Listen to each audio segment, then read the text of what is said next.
ನಿಜ ಹೇಳಿ ಎಷ್ಟು ಜನರಿಗೆ ಮುಂಡ್ರಿಗಿಯ ಭೀಮರಾಯರು ಗೊತ್ತು? ನಮ್ಮ ಕರ್ನಾಟಕದ ರಣಕಲಿ ವೀರ ಸೇನಾನಿ ಕ್ರಾಂತಿಕಾರಿ ಮುಂಡ್ರಿಗಿ ಭೀಮರಾಯರ ಕಿರುಪರಿಚಯವನ್ನ ಕೊಡ್ತೀನಿ, ದಯವಿಟ್ಟು ನೋಡಿ. ಮುಂಡ್ರಿಗಿಯ ಭೀಮರಾಯರು ಯಾವ ರಾಜ ಅಲ್ಲ, ಯಾವ ಮಹಾರಾಜ ಅಲ್ಲ, ಯಾವ ರಾಜಮನೆತನಕ್ಕೂ ಸೇರಿದವರಲ್ಲ. ಅವರು ನಮ್ಮ ಹಾಗೆ ಸಾಮಾನ್ಯ ಪ್ರಜೆ. ಈ ಸಾಮಾನ್ಯ ಪ್ರಜೆಯ ಒಂದೇ ಒಂದು ಗುಂಡಿಗೆ ಇಡೀ ಬ್ರಿಟಿಷ್ ಸಾಮ್ರಾಜ್ಯನೇ ನಡುಗೋಯಿತು. 1857 ದೇಶದಾದ್ಯಂತ ಈ ಬ್ರಿಟಿಷರ ಕ್ರೂರ ಆಡಳಿತ, ದಬ್ಬಾಳಿಕೆಯನ್ನ ಕಿತ್ತೆಸಿಬೇಕು ಅಂತ ಕಿಚ್ಚು ಹತ್ಕೊಂಡಂತ ಸಮಯ ಅದು. ಬ್ರಿಟಿಷರ ಆಡಳಿತದಲ್ಲಿ ತಹಶೀಲ್ದಾರ್ ಆಗಿದ್ದ ಈ ಭೀಮರಾಯ ತನ್ನವರ ಮೇಲೆ, ತನ್ನ ದೇಶದ ಮೇಲೆ ನಡೆಯುತ್ತಿದ್ದ ಅನ್ಯಾಯ ಅತ್ಯಾಚಾರವನ್ನ ನೋಡಿ ಕೆರಳಿ ಕೆಂಡದಂತಾಗ್ತಾನೆ. ತನ್ನ ನೌಕರಿಯನ್ನ ಕಾಲಿನಿಂದ ಒದ್ದು ಬ್ರಿಟಿಷರ ವಿರುದ್ಧ ಸಿಡಿದೇಳ್ತಾನೆ ಮುಂಡರಗಿಯ ಭೀಮರಾಯ.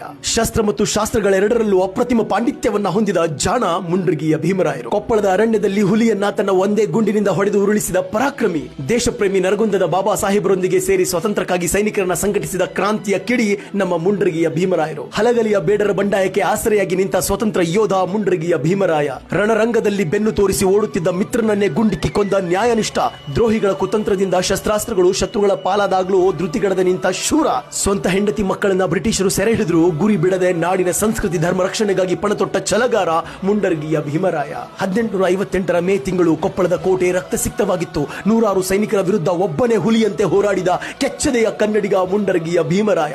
ತನ್ನ ಬಂದೂಕಿನಲ್ಲಿ ಉಳಿದಿದ್ದು ಒಂದೇ ಒಂದು ಗುಂಡು. ಶತ್ರುಗಳ ಕೈಗೆ ಸಿಕ್ಕಿ ಗುಲಾಮರಿಂದ ಪ್ರಾಣ ಕಳೆದುಕೊಳ್ಳಲು ಇಷ್ಟಪಡದ ಆ ವೀರ, ಆ ಧೀರ, ಆ ಕೊನೆ ಗುಂಡನ್ನ ತನ್ನ ಎದೆಗೆ ತಾನೇ ಹಾರಿಸಿಕೊಂಡು ವೀರ ಮರಣವನ್ನಪ್ಪುತ್ತಾನೆ. ಇದು ನಮ್ಮ ನಾಡಿನ, ನಮ್ಮ ದೇಶದ ಸಾಮಾನ್ಯ ಪ್ರಜೆಯ ತಾಕತ್ತು.